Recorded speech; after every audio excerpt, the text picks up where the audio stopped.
বাড়িতে প্রবেশ করতে নিজের স্ত্রীকে শাড়ির আঁচল ঠিক করতে করতে রুম থেকে বের হতে দেখে থমকে দাঁড়ায় ইফাজ। কিন্তু সবচেয়ে বেশি অবাক হয় স্ত্রীর পিছন থেকে শার্টের বোতাম লাগাতে লাগাতে একজন পুরুষকে বের হতে দেখে। সেই পুরুষটা আর কেউ নয়, ইফাজের স্ত্রী পিহুর চাচাতো ভাই নেহাল। পিহু দরজার দিকে তাকাতে থমকে গেল ইফাজকে দেখে। ইফাজ অশ্রুসিক্ত নয়নে পিহুর দিকে তাকিয়ে আছে। রাগে তার মুখের লাল আভা ছড়িয়ে পড়ছে, হাতের মুঠো শক্ত হয়ে গেছে। এসব আর সহ্য করতে পারল না ইফাজ। ঝড়ের গতিতে এসে পিহুর গালে সর্বশক্তি দিয়ে থাপ্পড় বসালো। টাল সামলাতে না পেরে পিহু দুকথম পিছিয়ে গিয়ে নেহালের সাথে ধাক্কা খেল। নেহাল পিহুকে ধরতে পিহু নিজেকে ছাড়িয়ে নিল। চোখ থেকে তার পানি বের হচ্ছে। গালে হাত দিয়ে পিহু ইফাজের দিকে তাকালো। ইফাজ আবারও পিহুর হাত ধরে টেনে নিজের সামনে দাঁড় করিয়ে বলল, ছি, তুমি এতটা খারাপ আমি আগে ভাবিনি। আন্টি ঠিকই বলেছিল যে এই নিহালের সাথে তোমার সম্পর্ক আছে, কিন্তু আমি তা বিশ্বাস করিনি।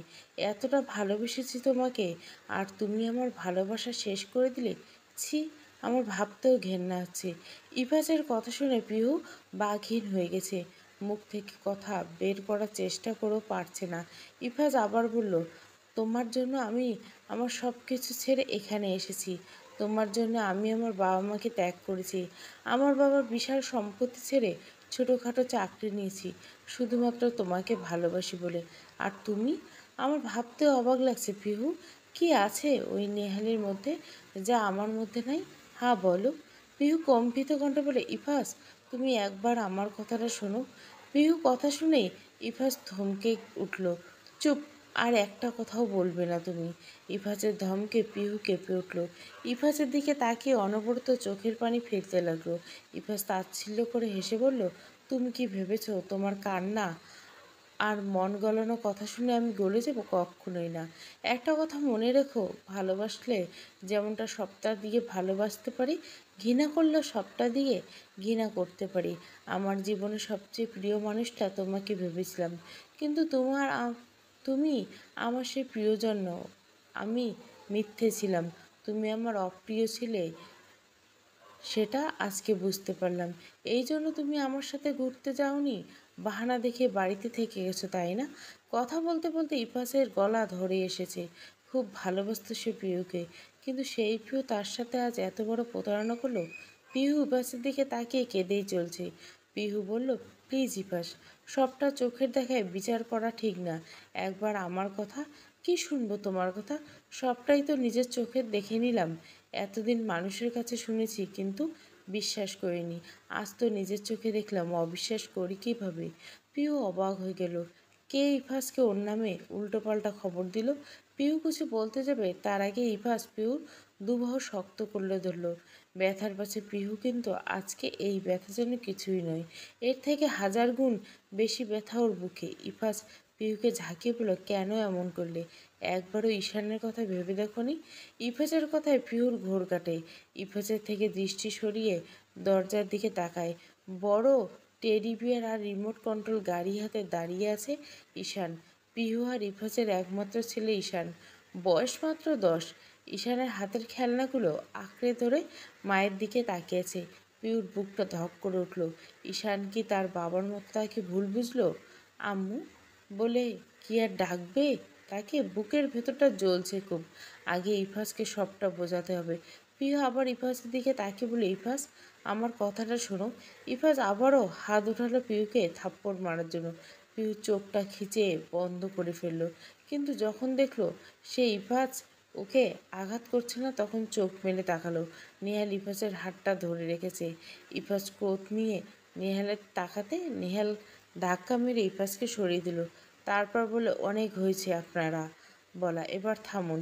ইফাজ রাগে গজগজ করতে করতে বলল, তুই কে আমাদের মাঝে কথা বলার? আমি আমার স্ত্রীকে মারবো, তুই বলার কে? বলে নেহালের হাত ঝাড়া মেরে সরিয়ে দিল। নেহাল বলল, কিন্তু এখন তো বুঝতে পারছি যে পিহু আপনাকে চায় না, তাহলে আপনি আমাদের মাঝে দেওয়াল হয়ে দাঁড়িয়েছেন কেন? নেহালের কথা শুনে পিহু রাগান্বিত স্বরে বলে, নেহাল, প্লিজ পিহু, আজকে আমাকে বাধা দিও না। দেখুন, পিহু আপনার সাথে হ্যাপি নয়। কি নেই আমার? গাড়ি বাড়ি টাকা পয়সা সব আছে। আর আপনার থেকেও নেই। কী জন্য পিহু আপনার সাথে থাকবে বলুন তো? তাই আপনি আমাদের মাঝে আর থাকবে না, চলে যান আপনি। ও হ্যাপি, আমরাও হ্যাপি। কথা শেষ হতে পিহু নেহালের গালে থাপ্পড় মারল। নেহাল নিচের দিকে তাকালো। ইফাজ পিহুর হাত ধরে বলল, তোমাদের এই মূল ড্রামা বন্ধ করো। অনেক হয়েছে, আমি আর সহ্য করতে পারছি না। তুমি হ্যাপিনেস চাও তো? তাই হবে, আমি আমার ছেলেকে নিয়ে চলে যাব। তোমরা তোমাদের মতো করে সুখে থাকো। ইফাজ পিহুর হাত ছেড়ে রুমে চলে যায়। পিহু কড়া নজরে নেহালের দিকে তাকিয়ে বলে, আগে ইফাজকে সবটা বোঝাই, তারপর তোমাকে দেখছি বলে পিহু ইফাজের পিছু পিছু রুমে যায়। নেহাল বাঁকা হেসে বের হয়ে যায়। ওর কাজ শেষ এখানে, আর থাকা চলবে না। ইফাজ রুমে গিয়ে নিজের জামা কাপড় গোছাচ্ছে আর পিহু বারবার বাধা দিচ্ছে, কিন্তু ইফাজ কোনো কথাই শুনতে চাইছে না। পিহুকে বারবার ধাক্কা দিয়ে সরিয়ে দিচ্ছে, কিন্তু পিহু তাতে দমছে না। বারবার ইফাজের সাথে কথা বলতে চাইছে, কিন্তু ইফাজ কিছুতেই শুনছে না। ছোট্ট মীরা দরজার পর্দা তাকিয়েছে পিহু আর ইফাজের দিকে। এতক্ষণ দাঁড়িয়ে দাঁড়িয়েছে, সব দেখেছে। 5 বছর বয়সী মীরা কিছু বুঝতে পারছে না। ছোট্ট একটা টেডি বিয়ার কোলে নিয়ে দাঁড়িয়েছিল। সে তো ঘুমিয়েছিল। চিৎকার চেঁচামেচি শুনে তার ঘুম ভেঙেছে। তারপর সেসব কাণ্ড ঘটেছে, তাও ছোট্ট মাথায় ঢুকছে না। তবে সে এটুকু বুঝতে পারছে যে ইফাজ আর ঈশান চলে যাবে। মীরা চোখ ঘুরিয়ে ঈশানের দিকে তাকালো। ঈশান এখনও ঠায় দাঁড়িয়ে আছে। মীরা আস্তে আস্তে ঈশানের সামনে গিয়ে দাঁড়ায় বলে, ভাইয়া, ঈশান ভাইয়া, তুমি আর ভালো আব্বু কি চলে যাবা? ঈশান মীরার দিকে তাকালো। এতক্ষণ সে বাবা মায়ের রুমের দিকে তাকিয়েছিল। মীরার প্রশ্নে সে চকিত। তাকে বলে, মীরা, এই নে তোর বড় টেডি বিয়ার। ঈশান টেডি বিয়ারটা মীরার দিকে এগিয়ে দিল।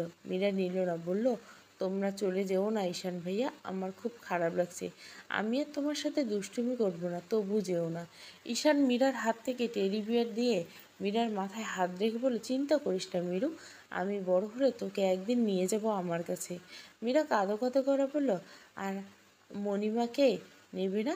সাথে সাথে ঈশান রেগে গেল। না, আমার মা খুব খারাপ মীরু, মা আমার বাবাকে একটুও লাভ করে না। না ঈশান ভাইয়া, মণিমা খুব ভালো, ওই আঙ্কেলটা খুব পচা।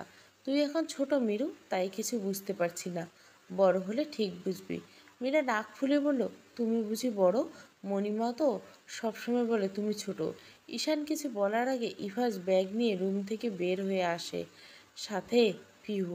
পিহু কাঁদতে কাঁদতে বলে, প্লিজ ইফাজ, রাগের মাথায় কোনো ভুল সিদ্ধান্ত নিও না, সব চোখের দেখা সত্যি হয় না। ইফাজ পিহুর দিকে ফিরে তাকিয়ে বলল, সব চোখের দেখা যেমন সত্যি হয় না, তেমনি সব চোখের দেখাও মিথ্যে হয় না। আমি নিজের চোখে না কোনো মিথ্যে দেখছি আর না শুনেছি। পিহু এবার ঝেড়ে গলা বলল, তুমি এভাবে ঈশানকে নিয়ে যেতে পারো না। ঈশান আমারও ছেলে, তোমার যেমন ঈশানের উপর অধিকার আছে তেমনি আমারও আছে। এবার সহজ গলা বলল, ও আচ্ছা, তাহলে ঈশানকে জিজ্ঞাসা করো সে কার সাথে থাকতে চায়। পিহু ঈশানের সামনে হাঁটু গেড়ে বসে ওর হাত ধরে বলে, ঈশান, তুমি প্লিজ মাকে ভুল বোঝো না, সত্যি তোমার মা কিছু করেনি। তুমি যেও না ঈশান, তোমাকে ছাড়া মা থাকতে পারবে না। প্লিজ তোমার আব্বুকে একটু বলো। ঈশান পিহুর হাত থেকে নিজের হাত ছাড়িয়ে নেয়। আমি ছোট নই আম্মু, আমি সবটা বুঝি। তুমি কেন করলে এরকম আম্মু? আব্বু তোমাকে কত লাভ করে, তারপরও তুমি কেন এমন করলে? আই হেট ইউ আম্মু, আই হেট ইউ। আমি আব্বুর সাথে চলে যাব, তোমার সাথে থাকবো না। ঈশান দৌড়ে ইফাজকে জড়িয়ে ধরল। ইফাজ তাচ্ছিল্যে হাসি দিয়ে বলল, দেখলে তো, এইটুকু ছেলেও সব বুঝে। তুমি সত্যিই খারাপ মা, আর একজন খারাপ মায়ের কাছে আমি আমার ছেলেকে রেখে যেতে পারবো না। বাড়ি গাড়ি টাকা পয়সার প্রতি যে তোমার এত লোভ, তা আমি আগে জানতাম না। আমার কি কম ছিল প্রিয়? জীবনে কি টাকা পয়সার সব? ভালোবাসার কোনো মূল্য নেই তোমার কাছে? তাই তো আজ নেহালের টাকার প্রতি তুমি আকৃষ্ট হয়েছ। তবে তাই হোক, তুমি নেহালের সাথেই থাকো, আমি বাধা দেব না। আর হ্যাঁ, ডিভোর্স পেপার শীঘ্রই পেয়ে যাবে, তারপর তোমার সব রাস্তা পরিষ্কার, আর কেউ তোমার পথে বাধা হয়ে দাঁড়াবে না। ইফাজ ঈশানের হাত ধরে টেনে নিয়ে যাচ্ছে। পিহু মেঝেতে বসে চিৎকার দিয়ে কাঁদছে আর বলছে, এভাবে ঈশানকে আমার থেকে নিয়ে যেও না ইফাজ, তুমি আমাকে ভুল বুঝছো। সব চোখের দেখা সত্যি হয় না, একবার আমার কথা শুনে যাও ইফাজ। ইফাজ ততক্ষণে চলে গেছে। ছোট্ট মীরা এবার কাঁদছে পিহুর কান্না দেখে। দৌড়ে এসে সে পিহুর কোলে ঝাঁপিয়ে পড়ল। পিহু তখন জোরে জোরে কাঁদছে আর বিলাপ করছে। বারবার ইফাজকে ফিরে আসতে বলছে। মীরা পিহুর চোখের পানি মুছে দিয়ে বলল, তুমি কেঁদো না মণিমা, আমার খুব কান্না পাচ্ছে। একবার আমার আম্মু ফিরে আসো, তারপর দেখবে সব ঠিক হয়ে যাবে। আম্মুকে বলে ঈশান ভাইয়াকে আর ভালো আব্বুকে ফিরিয়ে নিয়ে আসবো। দেখো তুমি কেঁদো না, তুমি কাঁদলে আমার খুব কষ্ট হয়। মীরার কথা পিহুকে আরও দুর্বল করে দিল। বুকের মাঝে শক্ত করে চেপে ধরল মীরাকে। মীরাকে ধরেই সে কাঁদতে লাগলো। ছোট্ট মীরা পিহুর কষ্টটা বুঝলো, কিন্তু ওর স্বামীও ছেলে তা বুঝলো না।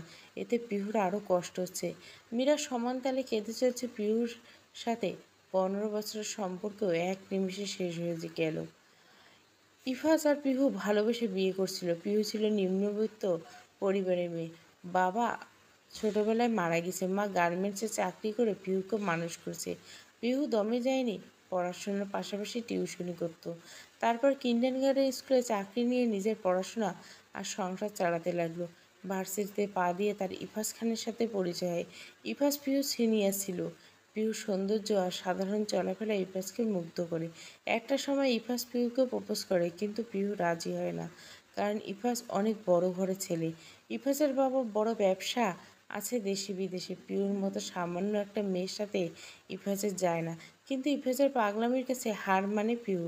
বাধ্য হয়ে ইফাজের প্রেমে সাড়া দেয়। ওদের ভালোবাসা আস্তে আস্তে গভীর হয়। ভার্সিটিতে ওরা বেশ কাপফ্রেন্ড হিসেবে আখ্যায়িত হয়। তবে কিছু কিছু মেয়েরা পিহুকে হিংসে করত, কারণ ইফাজ খান এত সুন্দর স্মার্ট হয়ে কিভাবে এরকম নিম্নবিত্ত পরিবারের মেয়ের প্রতি আকৃষ্ট হলো। এতে ইফাজের কোনো মাথা ব্যথা ছিল না। তবে সমস্যা হলো ইফাজের পরিবার নিয়ে। ইফাজের বাবা মা কিছুতেই পিহুর সাথে তাদের ছেলেকে বিয়ে দিবেন না। ইফাজ তাদের একমাত্র ছেলে, তারা তাদের ছেলেকে অনেক বড় ঘরে বিয়ে করাবেন। মেয়ে ঠিক করে ফেলেছিলেন, কিন্তু ইফাজের জেদের কাছে তাদের সিদ্ধান্ত কিছুই না। অতিরিক্ত বদমেজাজি ও জেদি ছিল ইফাজ, যা বলে তাই করে ছাড়ে। এক্ষেত্রে ব্যতিক্রম হয়নি। পিহু হাজার বারণ করা সত্ত্বেও তাকে বিয়ে করে নিয়ে এসে হাজির হয় বাড়ির কাঠগড়ায়। পিহুকে সে এক প্রকার জোর করেই বিয়ে করেছে। পিহু ইফাজের কথা ফেলতে পারেনি। ভালোবাসা তার এত গভীরে গিয়ে পৌঁছেছিল যে ইফাজের প্রতিটি কথা শুনতে সে বাধ্য। কিন্তু দুঃখের বিষয় যে খানবাড়ি থেকে সেদিন ইফাজ আর পিহু ফিরে এসেছিল, কারণ ইফাজের বাবা তাদেরকে ঢুকতে দেয়নি খানবাড়িতে। বলেছিল যদি ইফাজ পিহুকে ছেড়ে দেয় তবে সে খানবাড়ি যেতে পারবে। কিন্তু জেদি ইফাজ তা করেনি, পিহুকে নিয়ে ওর বাসায় চলে আসেন। তারপর থেকে ইফাজ আর পিহুর ছোট্ট সংসার শুরু হয়। কষ্ট হলেও মানিয়ে নেয় পিহু।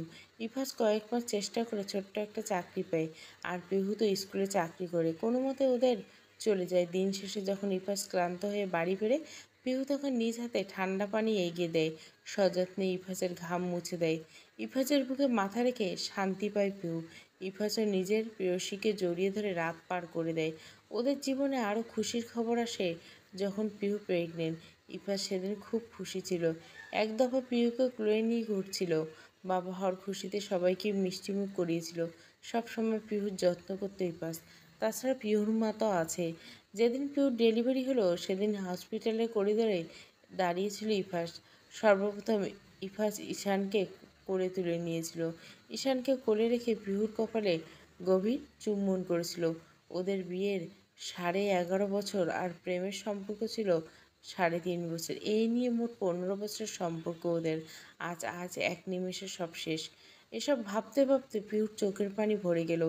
এখন সে দরজার সামনে বসে আছে। এই বুঝি ইফাজ আর ঈশানকে নিয়ে ফিরে আসবে। এই বুঝি ঈশান আম্মু আম্মু বলে ঝাঁপিয়ে পড়বে ওর কোলে। কিন্তু ওর ভাবনা সত্যি হলো না। ইফাজ এলো না ঈশানকে নিয়ে। ছোট্ট ঈশান মাকে ছাড়া থাকবে কীভাবে? পিহু সেসব ভেবেই কাঁদছে। এমন সময় একজোড়া পা এসে থামলো পিহুর সামনে। বুট পরা পায়ের মালিকের দিকে তাকালো সে। মালিককে দেখে রাগে কাঁপতে লাগলো পিহুর সারা শরীর। নেহাল হেসে তাকালো পিহুর দিকে। তারপর এক ঝটকায় পিহুর হাত ধরে দাঁড় করালো। পিহুর কোল থেকে ছিটকে দূরে পড়ে গেল মেয়েরা। পিহু সেদিকে তাকিয়ে চিৎকার করে উঠল।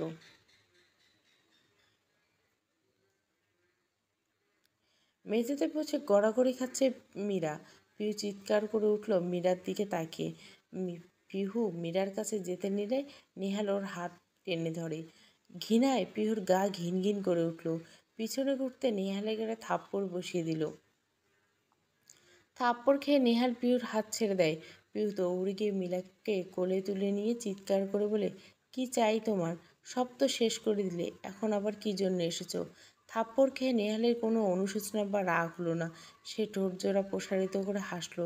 তার হাসি দেখে পিহু চোখ সরিয়ে নিল। ঘেন্না হচ্ছে আজ নেহালের প্রতি। অথচ এই নেহালকে এতদিন নিজের সবচেয়ে ভালো বন্ধু ভেবে এসেছে। নিজের এহম কাজে নিজের প্রতি ঘৃণা হচ্ছে পিহুর। নেহাল পিহুর দিকে তাকিয়ে বলল, চলো আমার সাথে। পিহুর তীরের মতো প্রশ্ন ছিল নেহালের দিকে, কোথায় যাব আমি? আর তুমি ভাবলে কি করে তোমার মতো নিজ লোকের সাথে আমি যাব? এক্ষুনি বের হয়ে যাও। পিহুর তীক্ষ্ণ চাহনিতে দমালো না নেহাল, কড়া গলায় বলল, তোমাকে যেতে হবে পিহু। এখন তো ইফাস নেই তোমার সাথে, সো তোমাকে আমার সাথেই থাকতে হবে। নেহালের কথাগুলো রাগ বাড়িয়ে দিচ্ছে পিহুর। মীরার হাত শক্ত করে চেপে ধরে জোরে জোরে নিঃশ্বাস নিতে লাগলো সে। জোর গলা বলল, আমার জীবনের শেষ নিঃশ্বাস থাকা পর্যন্ত তোমার সাথে কোথাও যাব না আমি। নেহাল এসে পিহুর দিকে এগিয়ে এসে বলল, জানি তুমি সোজা কথায় আসবে না, তাই জোর করে নিয়ে যাব। পিহু ব্যথিত কণ্ঠে বলল, কেন করছো আমার সাথে এসব? কি চাও আমার থেকে তুমি? কি ক্ষতি করছি আমি তোমার? সবচেয়ে বড় ক্ষতি করছো ওই ইফাজকে বিয়ে করে।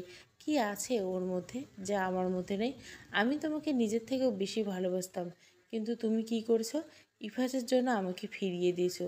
সেদিন থেকে আমি প্রতিজ্ঞা করেছি তোমাকে একদিনের জন্য হলে আমার করে ছাড়বো। তাই তো এখানে এসে তোমাদের সবার মন জয় করলাম। আর দেখো, আজ কষ্ট সার্থক হলো। তাই এখন চলো আমার সাথে। নেহাল পিহুর কথা শুনল না। পিহু ওর থেকে মীরাকে ছাড়িয়ে ধাক্কা মারল। মীরা গিয়ে ফ্লোরে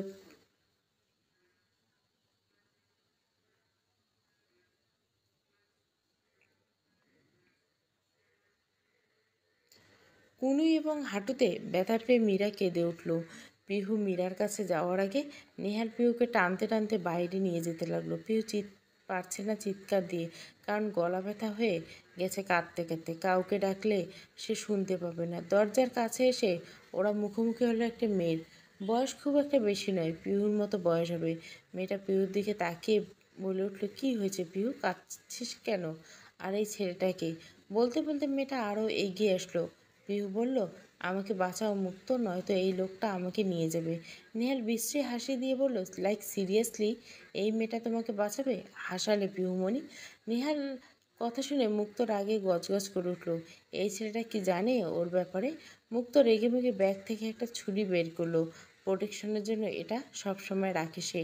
নেহাল সেটা থেকে হাসতে হাসতে বলে, এই ছোট্ট ছুরি দিয়ে আমাকে ভয় দেখাবে? ও, আমি তো খুব ভয় পেয়ে গেলাম। মুক্তা এতে আরও রেগে গেল।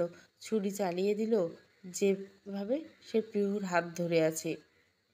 নেহাল পিহুর হাত ছেড়ে নিজের রক্তমাখা হাত চেপে ধরে বিশ্রী গালি দিল মুক্তাকে। ও ভাবেনি যে সত্যি সত্যি মুক্তা ওকে আঘাত করবে। মুক্তা খেপে গিয়ে বলল, পৃথিবীর সব মেয়েকে পিহুর মতো নরম মনের মেয়ে ভাবলে ভুল করছিস তুই।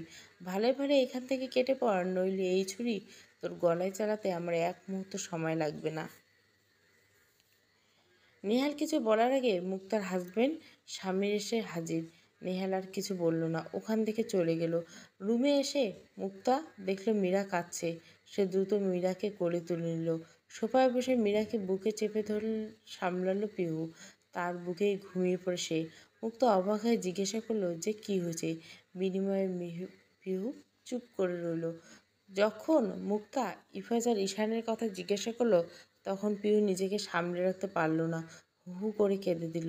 এতে মুক্তা বেশ ঘাবড়ে গেল। আর কাঁদিস না পিহু, এবার বল কী হয়েছে। পিহু নিজেকে সামলে বলতে লাগলো, তুই তো জানিস যে ইফাজ অফিসের কাজে ঢাকার বাইরে থাকে। 2-1 মাস পর পর এসে সপ্তাহখানেক থেকে আবার চলে যায়। এবারও এসেছিল। আজকে বিকেলে আমরা সবাই ঘুরতে যাওয়ার প্ল্যান করছিলাম, কিন্তু আমার প্রচণ্ড মাথা ব্যথা করছিল। তার উপর মীরা ঘুমিয়ে পড়ছিল, তাই আমি যাইনি। ইফাজ আর ঈশান গিয়েছিল। তার কিছুক্ষণ পর নিহাল আসলো।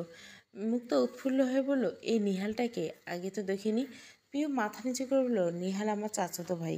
আমাকে প্রপোজ করেছিল, কিন্তু আমি রিজেক্ট করেছিলাম, কারণ তখন আমি আর ইফাজ দুজন দুজনকে ভালোবেসে ফেলেছিলাম। তারপর আর নিহালকে দেখিনি। শুনেছিলাম সে বিদেশে পাড়ি দিয়েছে।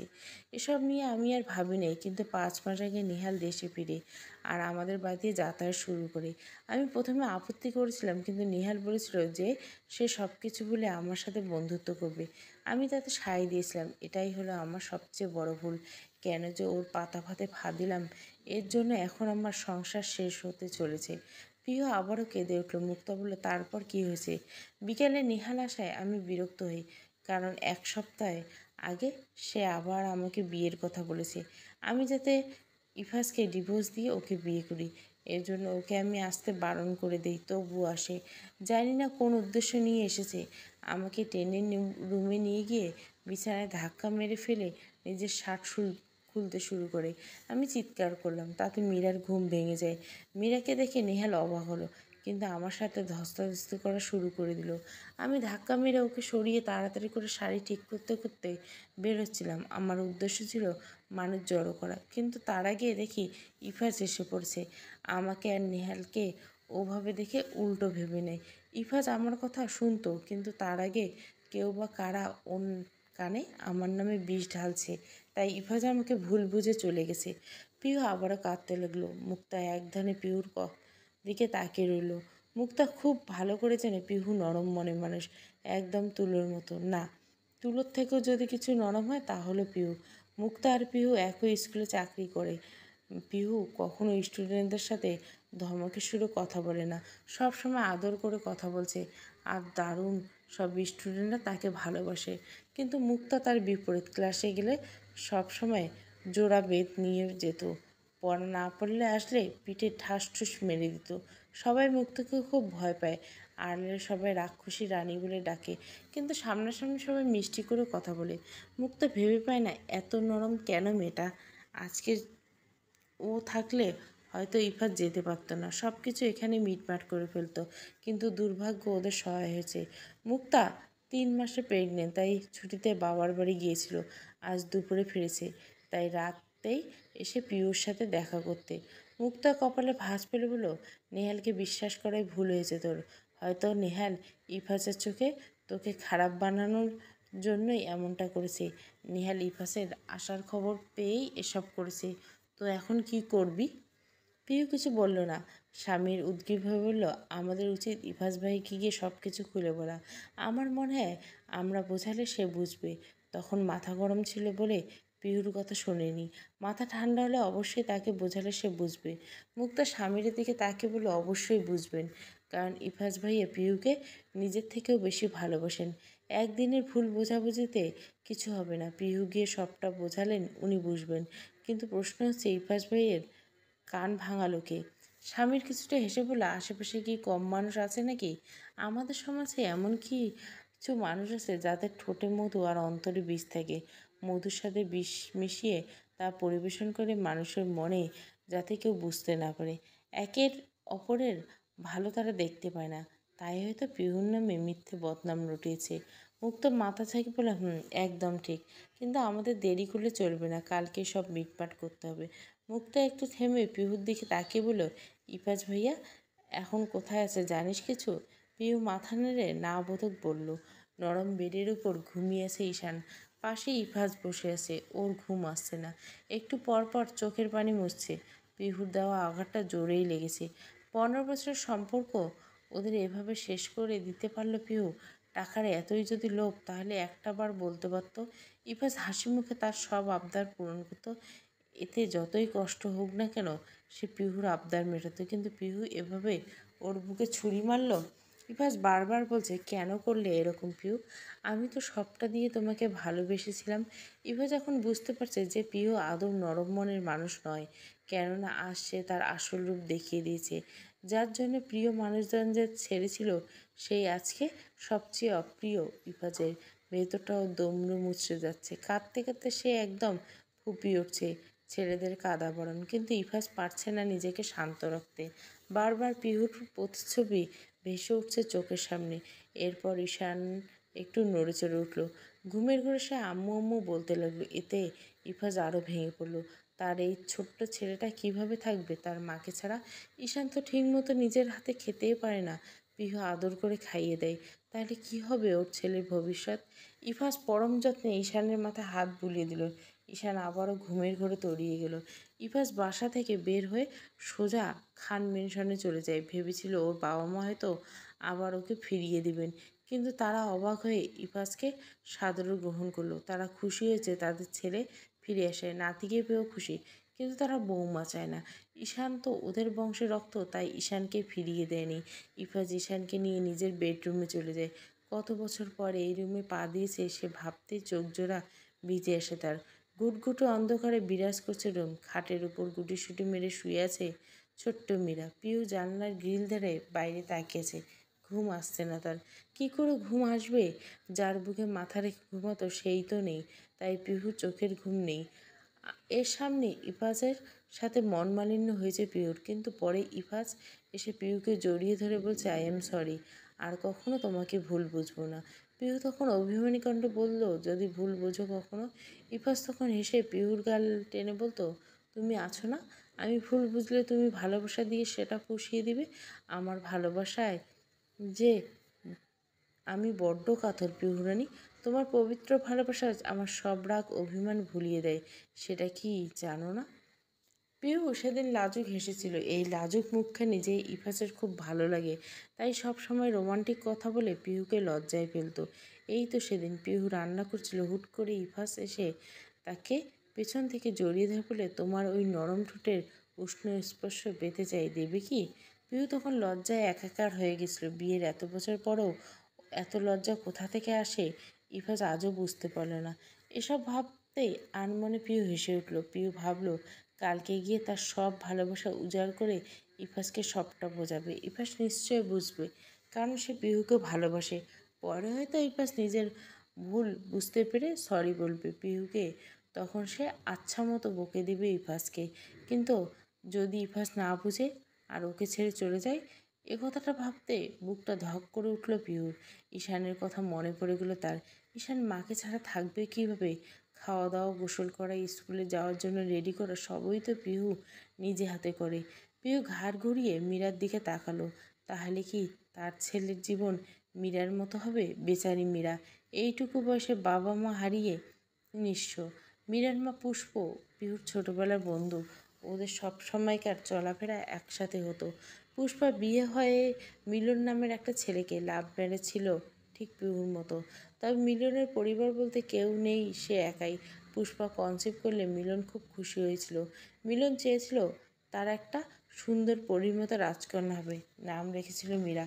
ঠিক তাই হলো, একটা পরীর মতো এলো পুষ্পার কোলজুড়ে। কিন্তু দুর্ভাগ্য, সেই পরীকে এক নজর দেখতে পেল না মিলন। হাসপাতালে আসার পথে গাড়ি অ্যাক্সিডেন্ট করে মিলন। তারপর 7 দিন হসপিটালে ভর্তি থেকে মারা যায়। এই 7 দিন মিলনের হিতাহিত জ্ঞান ছিল না বললেই চলে, শুধু চোখ দুটো খোলা ছিল। মিলনের মৃত্যুতে সবচেয়ে বেশি ভেঙে পড়ছিল পুষ্পা। পিহু সামলেছে পুষ্পাকে। তাছাড়া দুজনে একসাথে চাকরি করেছিল একই স্কুলে। কিন্তু মীরা, মেয়েটা বোধহয় পোড়া কপাল নিয়ে জন্মেছে। 5 মাস আগে পুষ্পা পিহুর কাছে মীরাকে রেখে ব্যাংকে যায় একটা কাজে, কিন্তু সেখান থেকে পুষ্পা ফিরে আসেনি। এসেছিল ওর ডেড বডি। অ্যাক্সিডেন্টে স্পট ডেড হয়ে যায় পুষ্পা। একইভাবে সেও পৌঁছে যায় মিলনের কাছে, আর মীরাকে রেখে যায় পিহুর কাছে। ছোট্ট মীরা এখনও জানে না তার মায়ের মৃত্যুর খবর। তার মা যাওয়ার সময় এটা বলে গেছে যে যেন মণিমার কাছে থাকে এবং কোনো দুষ্টুমি না করে। মা তার জন্য অনেক খেলনা আনতে যাচ্ছে। সহস্রে মীরা সেটা বুঝে নিয়েছে। সে ভাবছে অনেক খেলনা, কিন্তু সে তো সব সময় তাই হয়। মায়ের আসতে দেরি হচ্ছে, কিন্তু মীরা তার মায়ের জন্য প্রতিদিন অপেক্ষা করে। প্রিয় আস্তে করে মীরার পাশে গিয়ে বসলো। ঘুমন্ত মুখটাতে আলতো করে চুমু খেলো সে। তারপর এক ধ্যানে তাকিয়ে রইল মীরার দিকে। যদিও অন্ধকারে কিছু দেখা যাচ্ছে না, তবুও সে তাকিয়ে থাকলো। গভীর রাতে উজু করে তাহাজ্জুদ নামাজ আদায় করলো পিহু। মোনাজাতে কেঁদে কেঁদে খুব করে ঈশান আর রিফাজকে চাইল। তারপরও ঘুম আসলো না পিহুর। ফজরের নামাজ পড়ে উত্তেজিত হয়ে পড়ল। কখন যাবে রিফাজের কাছে, আর কখন ওদের ফিরিয়ে আনবে? সকাল হতে মুক্তা স্বামীরকে নিয়ে বেরিয়ে পড়ল পিহু, সাথে মীরাকেও নিল।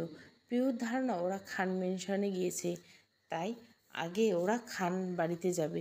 কিন্তু ওদের খান বাড়িতে ঢুকতে দেওয়া হলো না। গেটের সামনে দারোয়ান আটকে দিল, বলে আপনারা কারা, কাকে চাই? পিহু কথা বলতে পারল না, গলা আটকে আসছে তার। বারবার বাড়ির ভেতরে উকিঝুঁকি দিচ্ছে। স্বামীর এগিয়ে এসে বলল, আমরা ইফাজ খানের সাথে দেখা করতে এসেছি, উনি কি এখানে আসেন? দারোয়ান জবাব দিল, হ্যাঁ, কাল রাতে এসেছেন। তাহলে ওনাকে বলুন যে স্বামী আর পিহু এসেছেন। ওনার সাথে দেখা করতে। দারোয়ান সূক্ষ্ম দৃষ্টিতে ওদের দিকে তাকিয়ে বলে, কিন্তু আজ তো বাসায় কেউ নেই। কপালে ভাঁজ পেলে স্বামী বলে, কোথায় গেছে? স্যার আজ পুরো পরিবার সহ লন্ডনে চলে গেছে। একটু পরে তাদের ফ্লাইট। সকালে সবাই এয়ারপোর্টে গেছে। স্বামীরা কিছু বলল না। দারোয়ানের কথাগুলো পিহুর কানে বাজতেছে না। এভাবে ইফাজ তাকে ছেড়ে যেতে পারে না। পিহুর মাথাটা ঘুরে এলো। পড়ে যেতে নিলে স্বামীর ওকে ধরে ফেললো। স্বামীর বলল, ভেঙে পড়ো না পিহু, শক্ত হও। রাতারাতি এসব হয় না কখনো। ইফাজ দেশের বাড়ি যায়নি। পিহু কম্পিত কণ্ঠে বলল, দারোয়ান যে বলল। আমাকে ভাবতে দাও পিহু, তুমি এখনই ইফাজকে ফোন করো তাড়াতাড়ি। পিহুর হাত পা কাঁপছে, তবুও সে কাঁপা হাতে ফোন করলো ইফাজকে। সকালে 10টা বাজে, আর এখন এই সূর্যমামা তার প্রখরতা বাড়িয়েছে।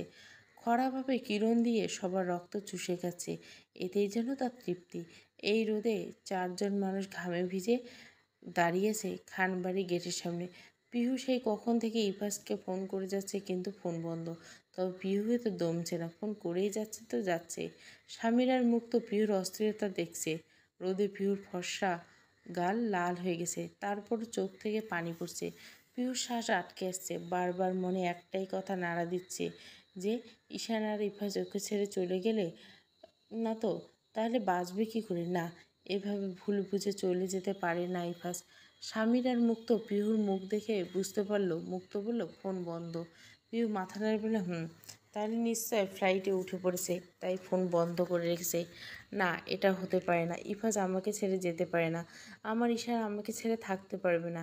স্বামীর পিহুকে ওখান থেকে নিয়ে এলো, রাস্তার পাশে একটা বেঞ্চিতে বসিয়ে দিল। পিহু জোরে কাঁদছে আর জোরে জোরে শ্বাস নিচ্ছে। মেয়েটা এমনিতেই নরম, একটুতে ভেঙে পড়ে। ইফাজ কত বোঝাতো সে যেন একটু শক্ত হয়, কিন্তু পিহু নিজেকে কিছুতে কঠোর মনের মানুষ হিসেবে তৈরি করতে পারেনি। মুক্তা পিহুকে সান্ত্বনা দিয়ে বলে ওঠে, এভাবে কান্না করিস না, কোথাও তো ভুল হচ্ছে, বাড়িতে চল, তারপর সব ভাবা যাবে। পিহু চিৎকার দিয়ে উঠে বলে, না, আমি কোথাও যাব না। আমি ইফাসের কাছে যাব। আমি ওদের ছাড়া থাকতে পারবো না। মুক্তা, স্বামীর ভাইয়া, আপনি বলুন না ইফাস কোথায় আছে? ও লন্ডনে যায়নি। স্বামীর বলে, আমার জানা মতে এক রাতে এত কিছু করা সম্ভব না। তবে বড়লোকদের কাছে এটা কিছুই না। টাকা দিলে সব রাতারাতি হয়ে যায়। কিন্তু আমার ভাবনা, ইফাজ ভাই এক রাতে এত বড় সিদ্ধান্ত কিভাবে নিল? পিউ আর ভাবতে পারছে না। দু হাতে নিজের চুল টেনে ধরে কাঁদছে। শেষে উপায় না পেয়ে পিহুকে নিয়ে বাড়িতে চলে যায় ওরা। দারোয়ান ইফাসের বাবাকে ফোন করতে তিনি চলে বলেন, ওরা চলে গেছে। জি স্যার। গুড। এবার আসলে একই কথা বলবি। বাড়ির ভিতরে কিছুতেই ঢুকতে দিবি না। আচ্ছা স্যার। ইফাসের বাবা বুদ্ধি করে দারোয়ানকে দিয়ে এসব কথা বলেছে, যাতে পিহু ইফাসের খোঁজ না পায়। এতদিন পর নিজের ছেলেকে ফিরে পেয়েছেন তিনি। কিছুতেই তিনি ছেলেকে নিজের কাছ থেকে দূরে থাকতে দিবেন না।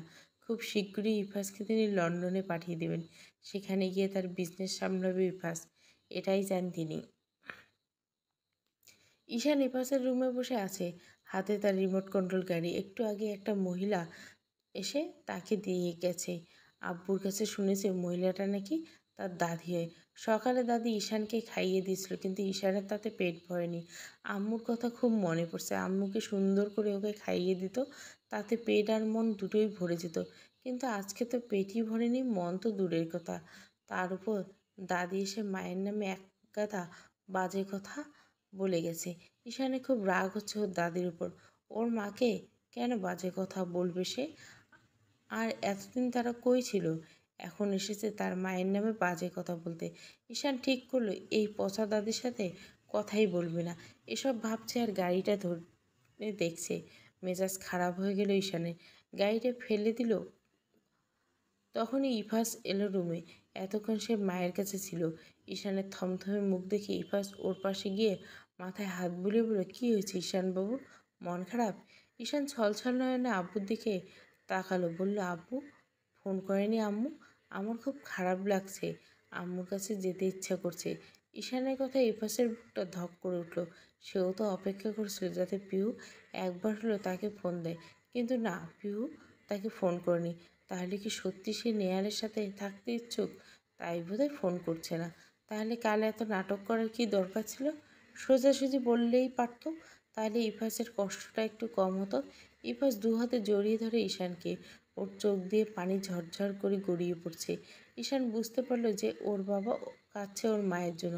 ঈশানেরও খুব কান্না পাচ্ছে। বারবার শুধু এটাই মনে পড়ছে যে কেন ওর মা এসব করলো। কালকের কথা মনে পড়তেই মায়ের প্রতি তার ঘৃণা জন্মায়। কিন্তু ইফাত জানে না সে তার আড়ালে তার মা ফোন থেকে সিম কার্ড বের করে ফেলে দিয়ে নতুন সিম ঢুকিয়েছে। ইফাস তো দেখার সময় কই, সেখানে তার লাইফ শেষ হতে চলেছে। সেখানে সে সামান্য একটা ফোন নিয়ে কি করে বসে থাকবে? এসব নিয়ে কি ভাবার সময় আছে? সে শুধু পিহুর অপেক্ষা করছে, কিভাবে ছাড়বে সে পিহুকে। বড্ড বেশি ভালোবাসে সে পিহুকে। সোফায় মাথা রেখে মেঝেতে বসে কেঁদে চলছে পিহু। স্বামীর মুখ তো তা দেখতেছে না। সান্ত্বনা দেওয়ার ভাষা খুঁজে পাচ্ছে না তারা। পিহু মেয়েটা যে এত কাঁদতে পারে তা জানা ছিল না মুক্তোর। এত নরম হলে তো লাইফে চলাটাই মুশকিল। নীরবতা ভেঙে স্বামীর আর মুক্ত পিহুকে অনেক বোঝায়, কিন্তু পিহু কিছুতেই বুঝতে না তার বেঁচে থাকার একমাত্র কারণ অন্ধকার জগৎ থেকে ইফাজ ওকে আলোতে নিয়ে এসেছিল, কিন্তু সেই ইফাজ যে ওকে আবার অন্ধকারে ঠেলে দিয়ে চলে গেছে। এখন এই অন্ধকার থেকে ও কী করে বের হবে? মাঝপথে যদি ছেড়ে যায় তাহলে শুরুতে হাত ধরার কী দরকার ছিল? পিউ শুধু একটা কথাই ভাবছে, সেই ইফাজকে কী করে পিউ অবিশ্বাস করলো। একবারও সত্যিটা জানারও চেষ্টা করলো না। কেন বললো না সত্যিটা কি পিহু? আমি জানতে চাই। তাহলে তো সব মিটমাট হয়ে যেত। এত রাগ কিসের ইফাসের? পিহু একরাশ অভিমান জন্মায় ইফাসের প্রতি। খাওয়া দাওয়া ঘুম সব ভুলে যায়, ভেঙে পড়ে পিহু। কিন্তু সবচেয়ে বড় আঘাত পায় পরদিন ডিভোর্স পেপার হাতে পেয়ে। ফ্যাল ফ্যাল করে তাকিয়ে থাকলো পেপারের দিকে। শেষমেশ ডিভোর্স পেপার পাঠিয়ে দিল ইফাস। পেপারটা হাতে নিয়ে পিহু খাটের উপর বসে রইল। পেপারে চকচক করছে ইফাসের সাইন। তাহলে কি সত্যি ইফাস তাকে তার জীবন থেকে বের করে দিল? এত জেদ, এত রাগ ইফাসের, এতদিনের ভালোবাসা কি তাহলে মিথ্যে ছিল? তাই হবে, নাহলে একদিনের ব্যবধানে কিভাবে ডিভোর্স পেপার পাঠায়? পিউ কিছুক্ষণ পেপারের দিকে তাকিয়ে থেকে চোখের পানি ফেলল। তারপর গড় গড় করে সাইন করে দিল পেপারে। উকিল পেপার নিয়ে চলে যেতে কান্নায় ভেঙে পড়ল পিউ। মুক্ত ওর সাথেই ছিল। পিউ সাইন করাতে বেশ অবাক হয় সে। মুক্ত কিছু বলার আগে পিউ চিৎকার করে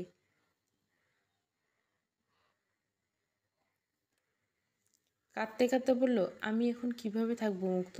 আমার সব কিছু যে শেষ হয়ে গেল, আমার ঈশানকে নিয়ে গেল ইফাস। আমি থাকবো কিভাবে? ইফাস কেন আমাকে একবার বুঝলো না? কেন সত্যিটা জানতে চাইলো না? এতদিনের ভালোবাসা এক নিমেষে শেষ করে দিল। আমি এখন কি করব? আমার যে দম বন্ধ হয়ে এসছে মুক্তা। মুক্তা এবার কেঁদে দিল। একজন কঠোর মনে মানুষ হয়ে মুক্তা কেঁদে দিয়েছে পিহুকে দেখে। তাহলে ইফাস কেন বুঝলো না? মুক্তা পিহুকে ধরে বলল, তোকে বাঁচতে হবে পিউ। নিজের জন্য না হলে মীরার জন্য বাঁচতে হবে। মীরার তো তুই ছাড়া আর কেউ নেই। তাছাড়া ইফাস ভাই তো সারা জীবনের জন্য চলে যায়নি, একদিন না একদিন ঠিকই আসবে। তখন না হয় সবটা বলা যাবে। এভাবে কলঙ্ক গায়ে মাখিস না। ইফাস ভাই তোকে ভুল বুঝেছে, তুই তার ভুলটা বুঝিয়ে দিবি। তাই তোকে বাঁচতে হবে। পিহু মুক্তার হাত সরিয়ে দিয়ে বলে, সব দোষ কি আমার একার? ইফাস কেন সত্যি জানতে চাইল না? এত যে তার যে ডিভোর্স পেপার পাঠিয়ে দিছে। আমি একদম ঠিক করেছি, ইফাত যদি আমাকে ছাড়া থাকতে পারে তবে আমিও পারবো। বেশ করেছি পেপারে সাইন করে। আমিও বাঁচবো, হ্যাঁ মীরার জন্য বাঁচবো। আমি মীরাকে নিয়ে থাকবো। দরকার নেই ইফাজের সত্যি বলার। যদি সে নিজের থেকে কোনো দিন জানতে পারে সত্যি, তাহলে সেদিনে জানবে। আমি আর কিছু বলবো না। পিহু উঠে দাঁড়িয়ে হনহন করে রুমে চলে গেল। মীরা ঘুমিয়ে রয়েছে। পিহু মীরার পাশে গিয়ে বসে পড়ল, কিন্তু ওর কান্না কোনো মতেই থামছে না। ফুপিয়ে ফুপিয়ে কাঁদতে লাগলো সে। মুক্তা স্থির হয়ে দাঁড়িয়েছে। সে বেশ বুঝতে পারছে যে পিহু অভিমান করছে ইফাজের উপর। কিন্তু এভাবে তো সব কিছু ঠিক হবে না। দুজনে এই যদি অভিমান করে বসে থাকে তাহলে তো সমস্যা আরও বাড়বে। যে কোনো একজনকে আগে গিয়ে সবটা বলতে হবে। কিন্তু পিহুর অভিমান বসে পেপারে সাইন করছে ঠিকই, এরপর থেকে আফসোস করবে। মান অভিমানের সম্পর্ক কারণে অনেক সম্পর্ক নষ্ট হয়ে যাচ্ছে। অভিমান সবচেয়ে খারাপ জিনিস, এটা মুক্ত আজ বেশ বুঝতে পারছে। দুজন অভিমানী মানুষ দুজনের জন্য বসে থাকে। দুজন ভাবে যে সে আগে তার রাগ ভাঙবে। সেই অপেক্ষায় থাকলে সারা জীবন পার হয়ে যাবে, তবু কেউ কারো রাগ ভাঙাতে আসবে না। এটাই জীবন। এভাবে তো কোনোদিন কেউ কারো কাছে যাবে না?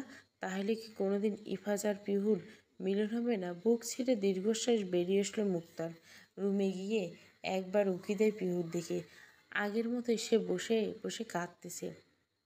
আকাশটা আজ চমৎকার দেখাচ্ছে। চাঁদের পাশে হাজার তারা চিকচিক করছে। মনে হচ্ছে মুক্তদানা ছড়িয়ে আছে আকাশ জুড়ে। চাঁদের আলো পড়ে মুক্তগুলি আরও ঝকঝক করছে। প্লেনের জানলা দিয়ে বাইরে উকি দিয়ে আছে ঈশান। একটু পরে প্লেন ছাড়বে। ইফাজ ঈশানের পাশে বসে আছে। এভাবে নিজের দেশ ছেড়ে চলে যাবে কখনো ভাবেনি ঈশান। এইটুকু বয়সে একের পর এক আঘাত পেয়েই চলছে সে।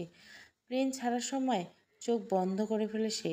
চোখের সামনে পিহু আর মীরার মুখটা ভেসে ওঠে ঈশানে। কতই না খেলা দুষ্টুমি করেছে সে মীরার সাথে, আর মায়ের বকা খেয়েছে।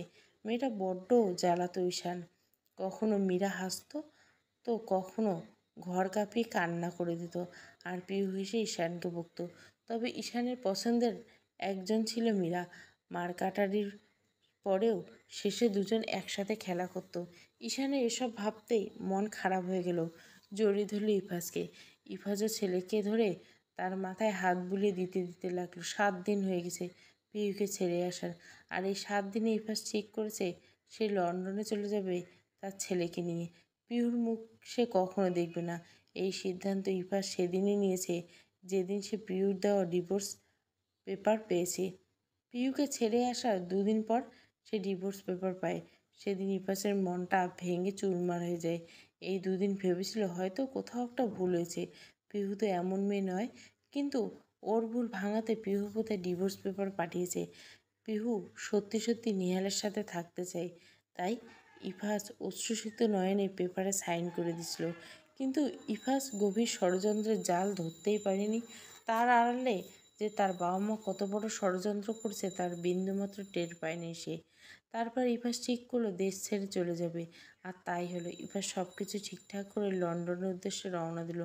প্লেন উড়ে চলল লন্ডনের উদ্দেশ্যে। বাংলাদেশ ছেড়েছে, উড়াল দিল আকাশের বুকে। চলে গেল অভিমান নিয়ে দুটো মানুষ। তাদের সত্যিটা জানাই রইল না, শুধু জমা রইল প্রিয়জনের প্রতি এক বুক অভিমান, যা ভাঙ্গার সব রাস্তা বন্ধ হয়ে গেছে। একজন শত অভিমান বুকে চেপে নতুন দেশে পাড়ি, আর অন্যজন অভিমান নিয়ে বাংলাদেশে পড়ে রইল। আজকের ভোরের বাতাসটা খুবই স্নিগ্ধ। চারপাশে পাখির কলকারনাতে মুখরিত হয়ে আছে। জানলার পাশে একটা বেলি ফুলের গাছ, তাতে অসংখ্য ফুল ধরেছে। সকাল সকাল বেলি ফুলের সুবাস পেতে মনটা ভরে ওঠে আমার। গাছটা মীরা লাগিয়েছে খুব যত্ন করে।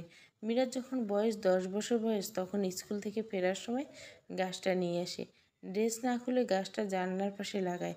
সেদিন ওর ড্রেসে কাদা লেগেছিল বলে খুব বকেছিলাম, কিন্তু আমার ছোট্ট মীরা সেদিন একগাল হেসে বলেছিল, তোমার জীবনে সুগন্ধিময় করতে হলে এটুকু কাদায় কিচ্ছু হবে না। পাগলিটার কথা শুনে সেদিন হেসে ফেলেছিলাম। এভাবে কত বাহানায় সে আমাকে হাসিয়ে তা বলে শেষ করা যাবে না।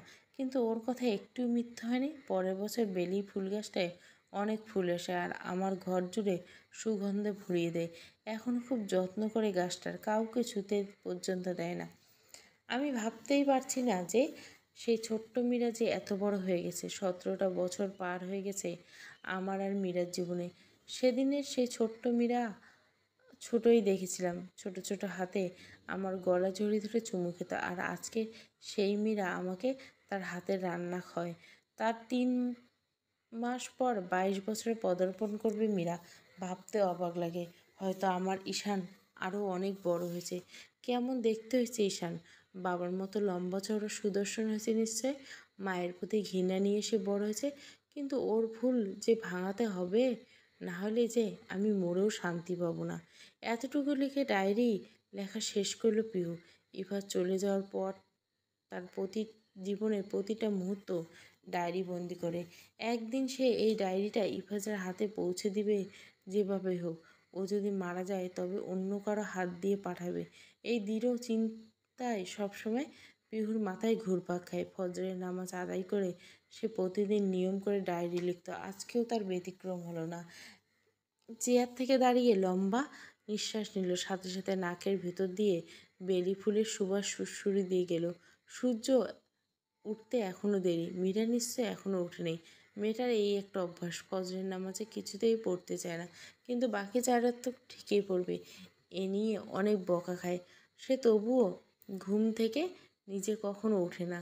প্রতিদিন পিহু গিয়ে মীরাকে ঘুম থেকে জাগিয়ে নামাজ পড়তে পাঠায়। পিহু ধীর পায়ে মীরার রুমের দিকে গেল। অপ্রিয় সেই প্রিয়জন। প্রথম পর্ব। বেহালার সুর।